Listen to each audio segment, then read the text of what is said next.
सत श्री अकाल, स्वागत है गौरव शुक्ला। मैं हां तुहाडे नाल। इस बुलेटिन का आगाज वड्डी खबर दे नाल।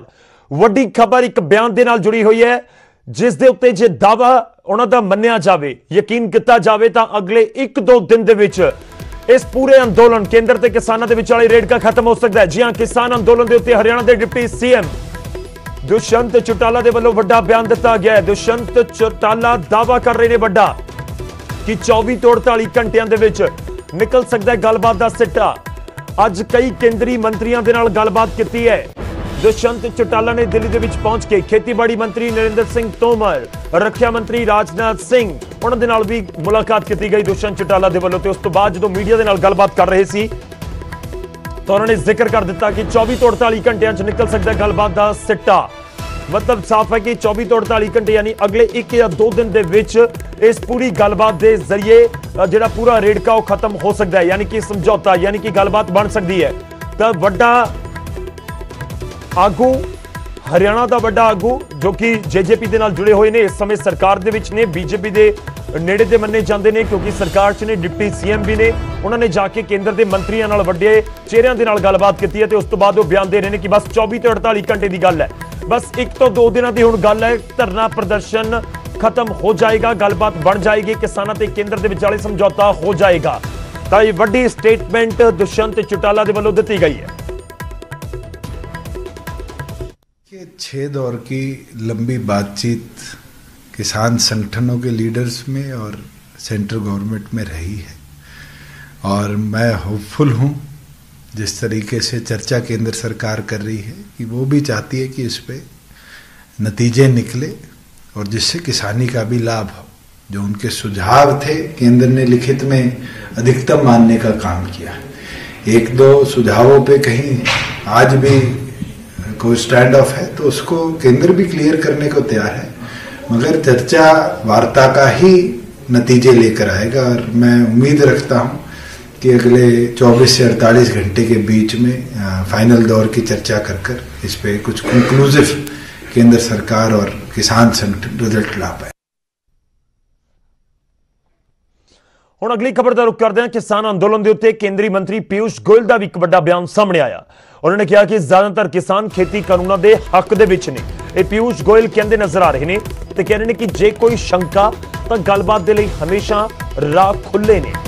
ये वड्डी स्टेटमेंट है। ज्यादातर किसान खेती कानूनों के हक दे विच ने कि ये पंजाब तो बाहर वाले किसानों का जिक्र हो रहा है या पंजाब वाले किसानों का भी जिक्र हो रहा है, तो एक बड़ा सवाल है क्योंकि धरने प्रदर्शन जारी ने ते लगातार उत्थे मंग यही है कि खेती कानून रद्द किए जान, केंद्र की सरकार वालों वापस ले जान। तो इस विचाले पीयूष गोयल लगातार उस मीटिंगों का हिस्सा ने जो किसानों ते केंद्र के विचाले हुण तक होईयां ने। 5-6 गेड़ दी मीटिंगां जिहड़ियां होईयां ने, उत्थे खेतीबाड़ी मंत्री हुंदे ने, पीयूष गोयल हुंदे ने, सोम प्रकाश भी हुंदे ने। ते हुण पीयूष गोयल कह रहे हैं कि ज्यादातर किसान खेती कानूनों के हक दे विच ने। जेकर किसी नूं कोई शंका है तो फिर गलबात दे लई हमेशा राह खुले ने।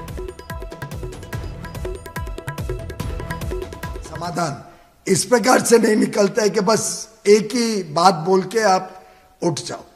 इसीलिए हमको अब ध्यान में आ रहा है कि शायद ये आंदोलन किसानों के हाथ से निकल चुका है, उनके कंधे से ये माओवादी नक्सल ताकतें इस आंदोलन को चला रही हैं।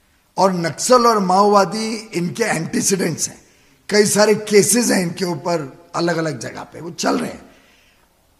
यहां पे तो वो नेगोशिएशन के लिए आते हैं। नेगोशिएशन को डिरेल करना बड़ा आसान है, सबको डरा दो। कमिटी बनाने को कोई तैयार नहीं है कि 5 लोग आए। कभी भी बातचीत तो 5-6 लोगों से हो सकती है, वो सबका विश्वास रहता है कि हमारे लीडर्स हमारा ध्यान रखेंगे। पर यहां पे शायद कोई ऐसे टॉल लीडर्स है ही नहीं जिसको बाकी लोग विश्वास कर सके। और ऐसा डर का माहौल इन नक्सल लोगों ने बना दिया है कि बाकी लोगों को हिम्मत ही नहीं है, जो मुद्दों की बात करना भी चाहे किसान नेता तो किसकी हिम्मत नहीं बन पा रही है क्योंकि ये डरा देते। तो सरकार के बयान लगातार सामने आ रहे हैं। तो इस विचाले पीयूष गोयल का यह बयान वड्डा तुसी कह सकते हो, कह रहे हैं कि ज्यादातर किसान इस कानूनों के पक्ष दे विच ने। हुण अगे वधदे हां। केंद्र के खेतीबाड़ी कानूनों के खिलाफ किसान सड़कों उत्ते ने। केंद्र सरकार का दावा है कि उन्होंने वलों किसानों को कई बार नहीं बार-बार इन्हां कानूनों बारे समझाउण की कोशिश की गई है। सरकार इक्को गल ते अड़ी है कि खेती कानून किसानों के लिए लाभकारी ने। इस ਲਈ ਇੱਕ ਵਾਰ ਫਿਰ ਪ੍ਰਧਾਨ ਮੰਤਰੀ ਨਰਿੰਦਰ ਮੋਦੀ ਨੇ ਆਪਣੇ ਭਾਸ਼ਣ 'ਚ ਕਾਨੂੰਨਾਂ ਨੂੰ ਕਿਸਾਨਾਂ ਦੇ ਹਿੱਤ ਦੇ ਵਿੱਚ ਦੱਸਿਆ।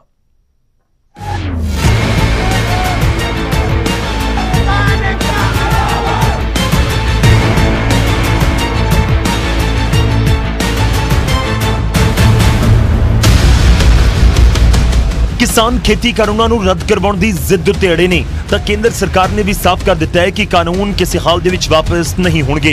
हालांकि सरकार इन्हां कानूनों दे विच सोध करने की हामी जरूर भर चुकी है। केंद्र लगातार किसानों को यकीन दिवाउण की कोशिश कर रहा है कि नवे कानूनों दे विच किसानों के खिलाफ कुछ भी नहीं।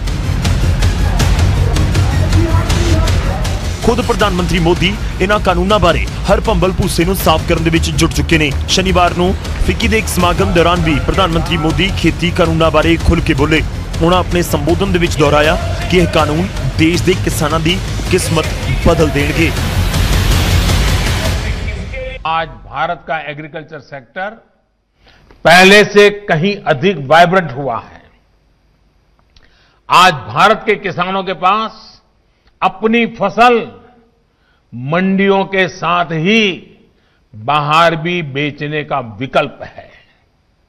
आज भारत में मंडियों का आधुनिकीकरण तो हो ही रहा है, किसानों को डिजिटल प्लेटफॉर्म पर फसल खरीदने बेचने का भी विकल्प दिया है। सारे प्रयासों का लक्ष्य यही है कि किसानों की आय बढ़े, देश का किसान समृद्ध हो।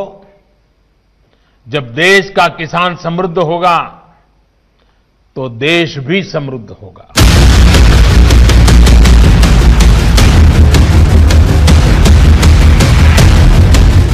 केंद्र सरकार इन्हां कानूनों के तहत बेशक देश के अन्नदाता की किस्मत बदलने का दावा कर रही है, पर विरोधी खास तौर पर कांग्रेस इन्हां खेती कानूनों के जरिए मोदी सरकार उत्ते हमलावर है।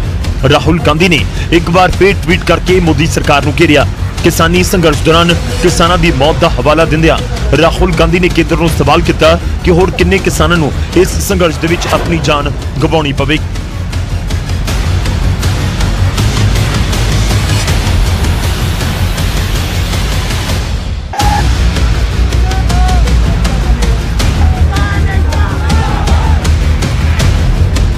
उधर खेती कानून कारण ही बीजेपी का साथ छड्डण तो बाद हुण अकाली दल के प्रधान सुखबीर बादल ने भी खुल के केंद्र सरकार खिलाफ बोलना शुरू कर दिता है। सुखबीर बादल मुताबिक केंद्र सरकार किसानों की गल सुनने की बजाय उन्होंने आंदोलन को बदनाम करने की कोशिश कर रही है। इन्ना ही नहीं, सुखबीर ने इल्जाम लगाया कि केंद्र दीयां कार्रवाइयां पंजाब का माहौल खराब कर सकदियां ने।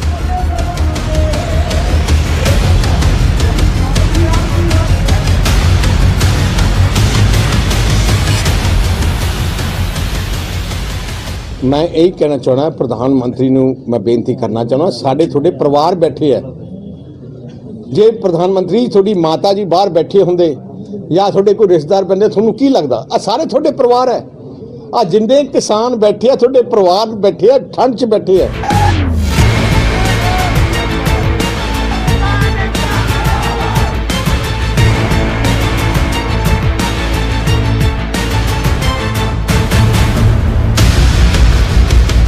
किसानों ने अपने संघर्ष तो बेशक सियासी पार्टियां ते सियासतदानां नूं हुण तक दूर ही रखिया, पर इस आंदोलन उत्ते सियासत लगातार हो रही है।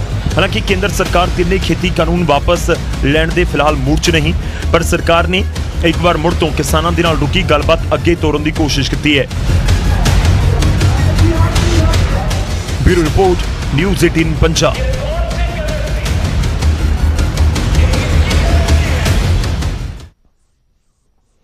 तो सियासत लाजमी तौर पर हो रही है, तो विरोधी धिरां वक्-वक् मुद्दों के उत्ते भी सरकार घेर रही ने। उधर किसानों के टोल बंद की मुहिम का रलिया मिलिया असर नजर आया, खास तौर पर पंजाब तो बाहर।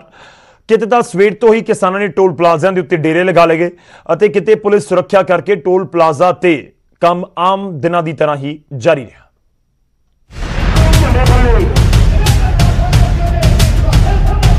किसान दिल्ली ਦੀਆਂ ਸਰਹੱਦਾਂ ਤੇ खेती ਕਾਨੂੰਨਾਂ ਨੂੰ ਰੱਦ ਕਰਾਉਣ ਦੇ ਲਈ ਲਗਾਤਾਰ ਡਟੇ ਹੋਏ ਨੇ। ਸਰਕਾਰ ਤੇ ਕਿਸਾਨ ਦੋਵੇਂ ਟਸ ਤੋਂ ਮਸ ਹੋਣ ਨੂੰ ਤਿਆਰ ਨੇ। 5 ਦੌਰਾਂ ਦੀ ਗੱਲਬਾਤ ਵੀ ਹੋਈ, ਪਰ ਗੱਲ ਕਿਸੇ ਸਿਰੇ ਨਾ ਲੱਗੀ। ਇਸ ਲਈ ਕਿਸਾਨਾਂ ਨੇ ਨਾ ਸਿਰਫ ਸਰਕਾਰ ਦੇ ਨਾਲ ਗੱਲਬਾਤ ਦਾ ਸਿਲਸਿਲਾ ਹੀ ਬੰਦ ਕੀਤਾ, ਸਗੋਂ ਆਪਣੇ ਸੰਘਰਸ਼ ਨੂੰ ਹੋਰ ਵੀ ਤੇਜ਼ ਕਰਨ ਦੇ ਵਿੱਚ ਜੁਟ ਗਏ। ਆਪਣੇ ਐਲਾਨ ਦੇ ਮੁਤਾਬਿਕ किसानों ने शनिवार ਨੂੰ देश भर के टोल प्लाजा उत्ते हल्ला बोलिया। बहुत जगह किसानों ने यह टोल सवेर तो ही बंद करवा दिते। इन्हां टोल प्लाजिਆਂ ਤੋਂ ਹੁਣ वाहन बिना किसी टोल के फ्री ਦੇ ਵਿੱਚ ਲੰਘ ਰਹੇ ਨੇ। अपने ऐलान मुताबिक किसान जथेबंदियां ने हिसार दिल्ली नैशनल हाईवे उत्ते पैंदे टोल प्लाजा ਨੂੰ सवेर तो ही फ्री करवा दिता। तड़कसार ही टोल उत्ते किसान जथेबंदियां पहुंच गईਆਂ सन, जिस तो बाद लगातार वाहन बिना किसी पैसों के लंघ रहे ने। पूरे देश में किसान संगठनों के द्वारा ये आह्वान किया गया था कि पूरे देश के जो टोल हैं वो फ्री कर दिए जाएंगे। मैं इस वक्त कैथल कुरुक्षेत्र बॉर्डर पर जो टोल है उस पर खड़ा हूँ। जैसा कि सुबह 8 बजे से ही ये टोल फ्री है, यानी जितने भी वाहन हैं यहाँ से गुजर रहे हैं वो बिना टोल के गुजर रहे हैं। भारतीय किसान यूनियन हो या फिर अन्य संगठन, सभी ने ये निर्णय लिया था कि जितने भी टोल हैं वो पूरे देश में वो फ्री कर दिए जाएंगे। और हम कुछ किसानों से बात करते हैं कि किस तरह की जो रणनीति है वो आज तय की गई। जैसा कि आज सभी टोल फ्री कर दिए गए हैं, तो किसान संगठनों के द्वारा क्या निर्णय लिए गए? निर्णय ये लिए गए हैं कि जितनी दिन ये लड़ाई चलेगी, टोल प्लाजा काले कानून है, 3 काले कानून हैं, जितने दिन ये वापस नहीं लेता उतने दिन हमारा आंदोलन लंबा चलेगा। इसको चलाएंगे और इसका हर बच्चा चलाएगा। जो किसान का बच्चा है वो सभी चलेगा। कुछ अजिहे हालात कैथल कुरुक्षेत्र बार्डर उत्ते स्थित टोल प्लाजा उत्ते भी नजर आए, जिथे सवेरे 8 बजे पहुंचियां किसान जथेबंदियां ने इस टोल नूं भी फ्री करवा दिता। कृषि कानूनों को लेकर किसान सड़क पर है, लगातार आंदोलन आगे बढ़ता हुआ नजर आ रहा है। और 12 दिसंबर को किसानों ने आह्वान किया कि पूरे देश के टोल फ्री करवाए जाएंगे, लेकिन जैसे ही रात के 12 बजते हैं अगला दिन शुरू होता है। आप देख सकते हैं कि ये जो गाड़ियां हैं ये बिल्कुल फ्री जाती हुई नजर आ रही है, यानी कि किसानों ने जो बस्ताड़ा टोल प्लाजा है वहां पर कब्जा कर लिया है, यानी कि यहां पर कोई भी गाड़ी पैसे देकर आगे नहीं जा रही है, यानी कि टोल देकर आगे नहीं बढ़ रही है। ये आप देख सकते हैं कि कैंटर निकल रहा है, ये बिल्कुल फ्री यहां से निकल रहा है क्योंकि किसान यहां पर पहुंच चुके हैं। जैसे ही रात के 12 बजे उन्होंने जानकारी मिली तो किसान यहां पर पहुंच गए थे, और चाहे ट्रक हो या छोटी गाड़ियां हो वो यहां से जाती हुई बिल्कुल नजर आ रही हैं बिना टोल दिए हुए। पहले हमने देखा था कि जिस तरीके से सुबह की जानकारी थी, लेकिन सुबह की जानकारी थी कि टोल फ्री करवाया जाएगा, लेकिन रात को 12 बजे ही देखिए हमारे पीछे से देश आए थे कि 12 तारीख को सभी टोल फ्री करने हैं। करनाल दे विच तां किसान जथेबंदियां ने सवेर तक का भी इंतजार ना किया। घड़ी उत्ते रात दे जिवें ही 12 बजे किसानां ने करनाल दे बस्ताड़ा टोल प्लाजा उत्ते अपना कब्जा कर लिया। इस दिन रात के समय ही सारे वाहन टोल तो बिना ही लंघते हुए नजर आए।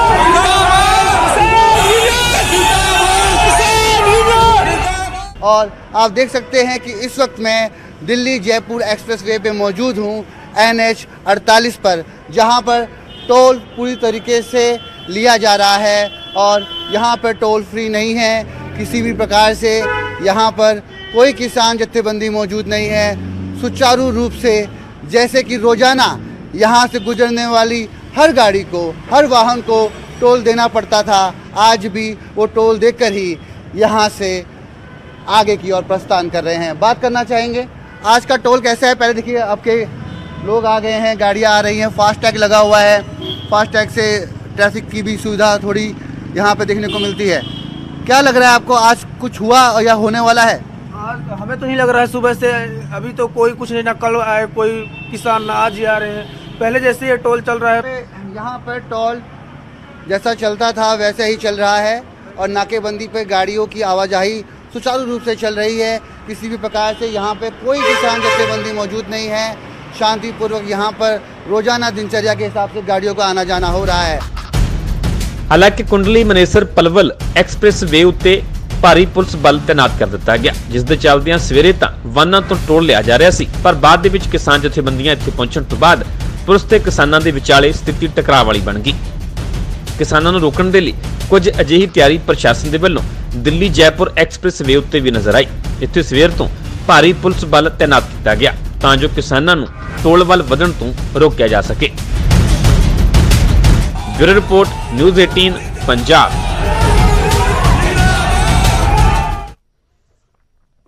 ਹੁਣ ਅੱਗੇ ਵਧਦੇ ਹਾਂ ਤੇ ਇੱਕ ਵਾਰ ਫਿਰ ਤੋਂ ਦਿੱਲੀ ਬਾਰਡਰ ਦਾ ਰੁਖ ਕਰਾਂਗੇ, ਜਿੱਥੇ ਲੱਗੇ ਹੋਏ ਨੇ ਧਰਨੇ ਪ੍ਰਦਰਸ਼ਨ। ਦਿੱਲੀ ਦੇ ਬਾਰਡਰਾਂ ਤੇ ਹਰ ਤਰ੍ਹਾਂ ਦੇ ਇੰਤਜ਼ਾਮ ਕਰ ਲਏ ਗਏ ਨੇ।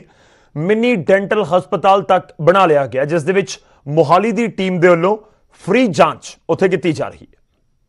ਸਿੰਘੂ ਬਾਰਡਰ ਤੇ ਮੈਡੀਕਲ ਫੈਸਿਲਿਟੀ ਦੀ ਘਾਟ ਨਹੀਂ, ਤੁਹਾਨੂੰ ਹਰ ਦਵਾਈਆਂ ਐਮਰਜੈਂਸੀ ਸੇਵਾਵਾਂ ਮਿਲਣਗੀਆਂ, ਲੇਕਿਨ ਇੱਕ ਚੀਜ਼ ਦੀ ਜਿਹੜੀ ਘਾਟ ਸੀਗੀ ਉਹ ਵੀ ਇੱਥੇ ਪੂਰੀ ਹੋ ਗਈ ਹੈ। ਜੀ ਹਾਂ, ਡੈਂਟਲ ਚੈੱਕਅਪ ਦੀ ਆਪਾਂ ਗੱਲ ਕਰ ਰਹੇ ਨੇ, ਯਾਨੀ ਕਿ ਸਵਸਥ ਦੰਦ ਜਿਹਨੂੰ ਕਹਿੰਦੇ ਨੇ ਵੀ ਦੰਦ ਸਾਡੇ ਚੰਗੇ ਹੋਣੇ ਚਾਹੀਦੇ ਨੇ, ਉਹ ਵੀ ਇੱਥੇ ਇੱਕ ਵੈਨ ਲੱਗ ਗਈ ਹੈ। ਉਹਦੇ ਵਿੱਚ ਫ੍ਰੀ ਡੈਂਟਲ ਚੈੱਕਅਪ ਜਿਹੜੇ ਇੱਥੇ ਕਿਸਾਨ ਆ ਰਹੇ ਨੇ ਜਾਂ ਆਮ ਲੋਕ ਵੀ ਆ ਰਹੇ ਨੇ, ਉਹਨਾਂ ਲਈ ਫ੍ਰੀ ਡੈਂਟਲ ਚੈੱਕਅਪ ਦੀ ਜਿਹੜੀ ਫੈਸਿਲਿਟੀ ਹੈ ਉਹ ਇੱਥੇ ਪ੍ਰੋਵਾਈਡ ਕਰਵਾਈ ਗਈ ਹੈ।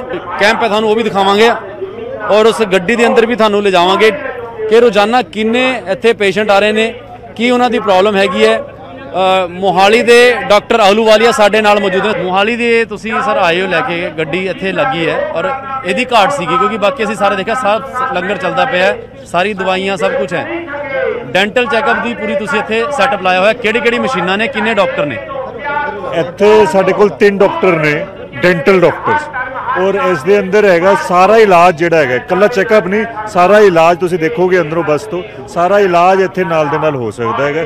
ਸਾਰੀ ਫੈਸਿਲਿਟੀ ਹੈ, ਦੰਦ ਕੱਢਣਾ, ਦੰਦ ਦੀ ਫਿਲਿੰਗ ਜਾਂ ਦੰਦ ਸਾਫ਼ ਕਰਨਾ, ਸਾਰਾ ਕੁਝ ਹੈਗਾ। ਕਿੰਨੇ ਕੁ ਪੇਸ਼ੈਂਟ ਆਉਂਦੇ ਨੇ ਡੇਲੀ?